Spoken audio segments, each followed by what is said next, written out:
100多少钱？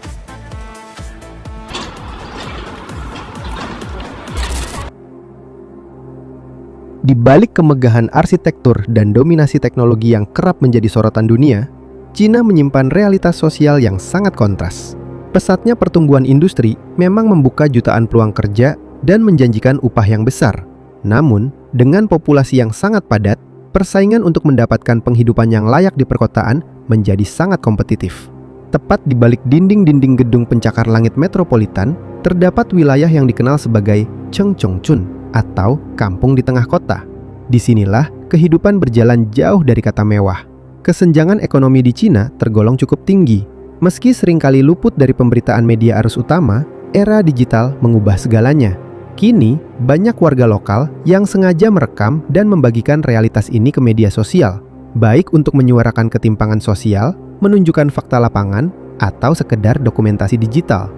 Namun, fokus pembahasan kita kali ini adalah melihat lebih dekat bagaimana industri hiburan komersial kelas bawah beroperasi di kawasan tersebut.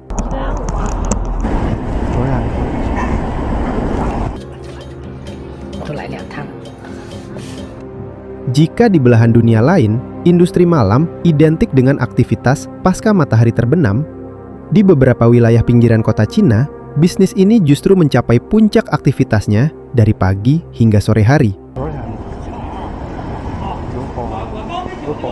Meskipun beroperasi di siang hari, aktivitas ini dilakukan secara terbuka. Para pekerja tampak menunggu di depan deretan kamar semi permanen yang siap digunakan. Sebagian berada di dalam ruangan dengan pintu yang sengaja dibuka sedikit, sementara yang lain terlihat berkumpul di area halaman luar. Mengapa bisnis ini justru ramai di siang hari? Jawabannya terletak pada target pasar mereka. Konsumen utama kawasan ini adalah para buruh migran dan pekerja konstruksi pria yang jumlahnya mencapai jutaan di Cina. Mereka bekerja di bawah sistem shift pabrik yang sangat ketat. Bagi para pekerja ini, waktu istirahat makan siang atau jeda pergantian shift adalah satu-satunya waktu luang yang mereka miliki. Oleh karena itu, jam operasional bisnis di kawasan ini bergerak dinamis menyesuaikan waktu istirahat para buruh. Karena menargetkan kelompok pekerja berpenghasilan rendah, tarif yang ditawarkan pun ditekan semurah mungkin. Berdasarkan catatan para jurnalis dan petualang urban yang meneliti kawasan urban fringe di Guangdong, tarif untuk satu kali transaksi kilat berkisar sekitar 100 yuan, beberapa bahkan di bawah 100. Sementara untuk fasilitas kamar yang sedikit lebih bersih atau dilengkapi pendingin ruangan AC kecil, tarifnya bisa berkisar antara 100 hingga 300 yuan. Di sini, tidak ada biaya tambahan untuk logistik atau sewa tempat seperti di klub malam. Transaksi murni dilakukan secara cepat karena keterbatasan waktu istirahat pekerja. Sistem transaksi yang berjalan di sini pun terbilang sangat praktis dan efisien.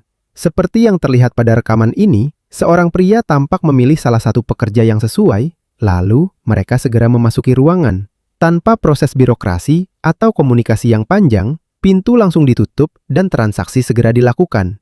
Menariknya, pria dalam dokumentasi ini tidak hanya melakukan satu kali transaksi. Tak lama berselang, ia kembali mencari pekerja lain, dan kali ini ia menuju ke seorang wanita berkacamata yang sedang duduk di depan pintu. Prosesnya tetap sama, masuk, menutup pintu, dan selesai secara singkat. Tarif yang sangat ekonomis ini tentu menjadi komoditas yang sulit ditemukan di kota-kota besar lainnya, di mana biaya hidup dan layanan serupa bisa berkali-kali lipat lebih mahal. Selain di area pemukiman padat, aktivitas serupa juga kerap ditemukan beroperasi di sekitar pasar tradisional. Fenomena ini memperlihatkan bagaimana bisnis komersial tersebut berbaur langsung dengan aktivitas pemenuhan kebutuhan pokok sehari-hari masyarakat setempat. Fenomena sosial seperti ini sangat jarang terekspos oleh media resmi domestik karena dinilai dapat memberikan citra negatif bagi Cina di panggung internasional, terlebih di tengah statusnya sebagai salah satu negara adidaya dunia. Realitas ini menjadi bukti bahwa status negara maju tidak selalu menjadi jaminan kesejahteraan yang merata bagi setiap lapisan masyarakatnya. Meskipun pemerintah Cina terus melakukan berbagai upaya intervensi ekonomi, mengelola populasi yang mencapai 1,41 miliar jiwa pada awal tahun 2026 merupakan tantangan struktural yang sangat besar.